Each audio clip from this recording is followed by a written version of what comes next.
Hello, I'm Lucy Hockings. This is The Context on BBC News. Many thanks to President Donald Trump. We had an excellent and respectful call in which we agreed that our work and collaboration have yielded unprecedented results. That word respect for Claudia Sheinbaum will obviously go down well with her administration, with her supporters here in Mexico, and indeed with her as a fellow leader. The key word is uncertainty. Markets historically do not like uncertainty. We see these swings mirror. In fact, today, all three major U.S. indexes are down.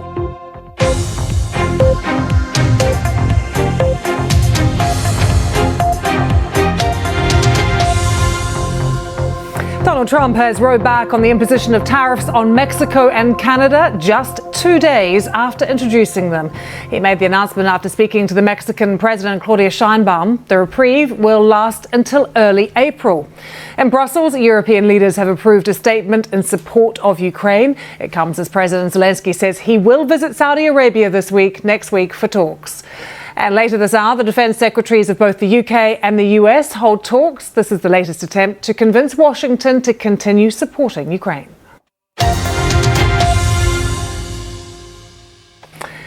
So, in the latest twist to President Trump's tariff plans, the US leader will now delay them on many products from Canada and Mexico, for now at least. Currently, they will not come into effect until early April. This latest move is seen by some as the second climb down on the issue. He says, though, this was out of respect for the Mexican president. Do stay with us. We're going to bring you more from Brussels coming up on The Context. European leaders meeting to discuss Ukraine, of course, around the world and across the UK. This is BBC News.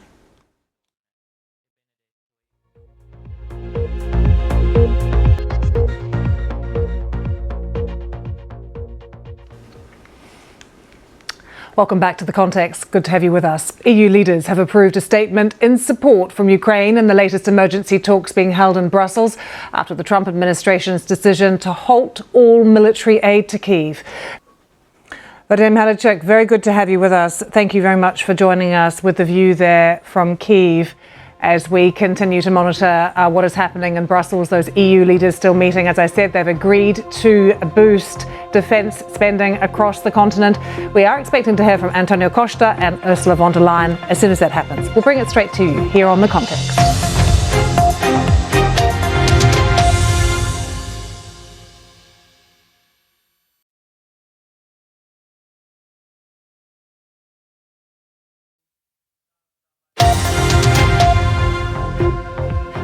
Hello, I'm Lucy Hockings. This is The Context on BBC News.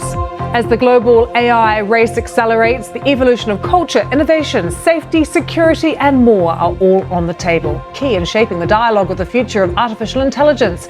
But what is being discussed behind closed doors? We bring you an exclusive report from last month's AI Action Summit in Paris.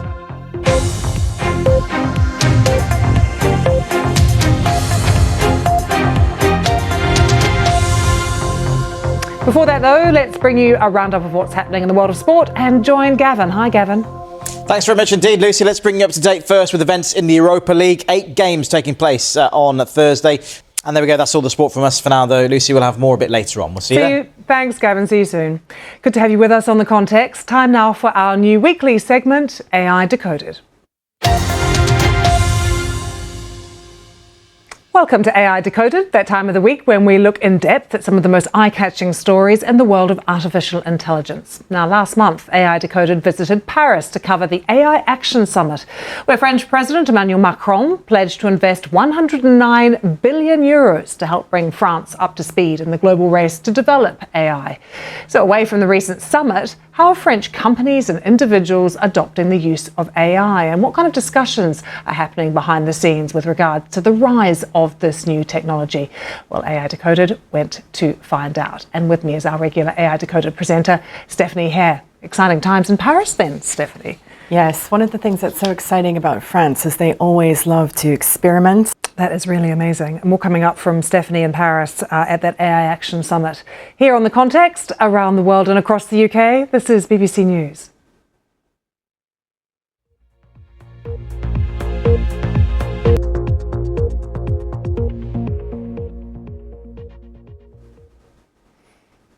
Welcome back to AI Decoded. In this episode, we're focusing on how artificial intelligence is being used in France.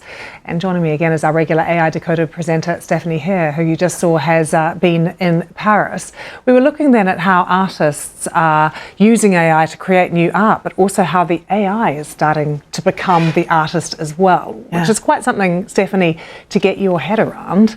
You can only imagine where that's going as well. But what about other areas in France that are starting to use AI? Like we think of France and Paris and we think of fashion. If it ever happens, by the way, might be sci-fi. Okay, Stephanie, lots to look forward to. Thanks so much for joining us once again here on The Context. You can look forward to another AI Decoded next week, of course.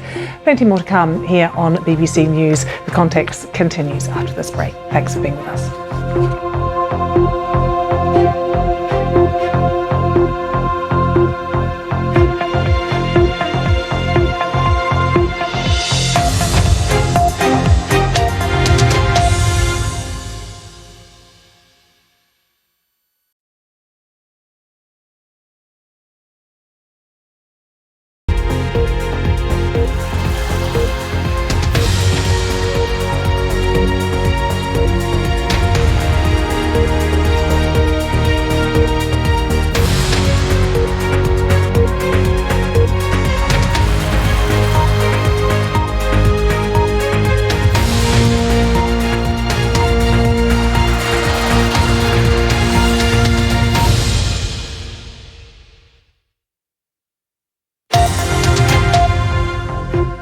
Hello and welcome to The Context with Lucy Hockings in London. And me, Caitriona Perry in Washington, where this hour we're focusing on President Trump's second term in office.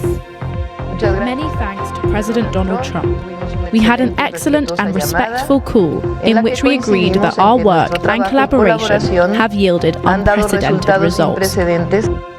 That word respect for Claudia Sheinbaum will obviously go down well with her administration, with her supporters here in Mexico, and indeed with her as a fellow leader. The key word is uncertainty. Markets historically do not like uncertainty. We see these swings mirror. In fact, today, all three major U.S. indexes are down. Joining us tonight, Joanna Maska, a long-standing former advisor to President Barack Obama, and Jim Gilmore, former governor of Virginia and former U.S. ambassador to the Organization for Security and Cooperation in Europe.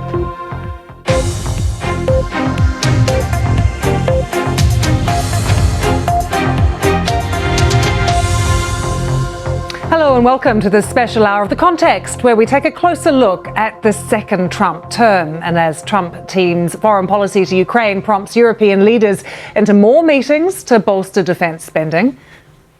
Well, there's growing concern in the US about the administration's handling of veterans' affairs, with tens of thousands of job cuts announced on Wednesday.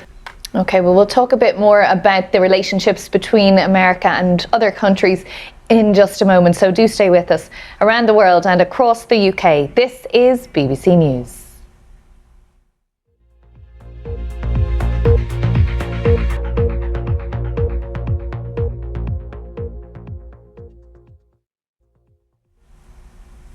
Now, the Ukrainian President Volodymyr Zelensky says his team will meet US officials in Saudi Arabia next week to discuss peace plans. The announcement comes, of course, amid ongoing tense relations between Washington and Kyiv, sparked by that fiery exchange. Can be satisfied with an agreement by President Trump. Great to have you both with us, and do stay with us. We've got plenty more to come after this short break.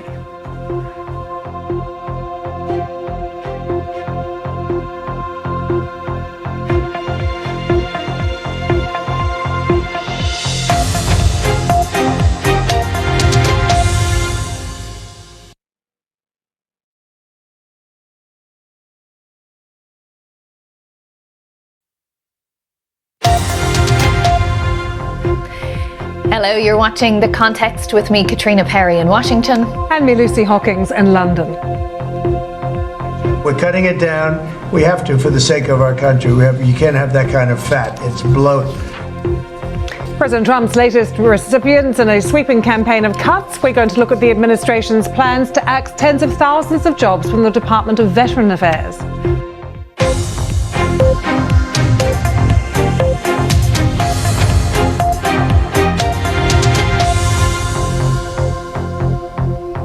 President Trump's administration is moving forward with massive cuts to government jobs, this time for about 80,000 veterans. An internal memo which was leaked on Wednesday called on senior officials with Federal Agency for Veterans to cooperate with the new Government Efficiency Department led by Elon Musk. Jim and Joanna, do stay with us. We'll be looking next at what the plans are for the Department of Education around the world and across the UK. This is BBC News.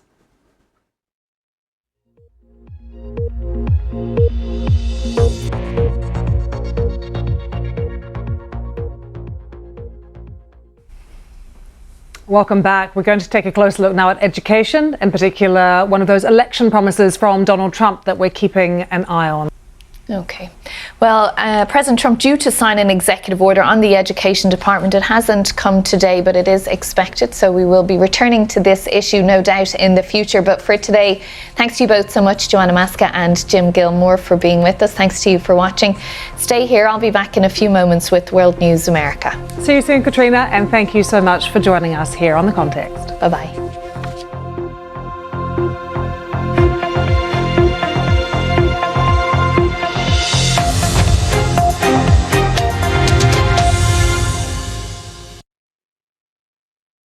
They were held to a draw by Real Sociedad to leave their Europa League last 16 tie. Rob Key there, Director of English Cricket. And that is just about it from us. You can, of course, get all the latest sports news at the usual place, the BBC Sport website. A reminder of the Europa League as well. Our top story, Rangers with a superb win away at Fenerbahce. That's all over on the BBC Sport website. But that's it from us for now. We'll see you soon.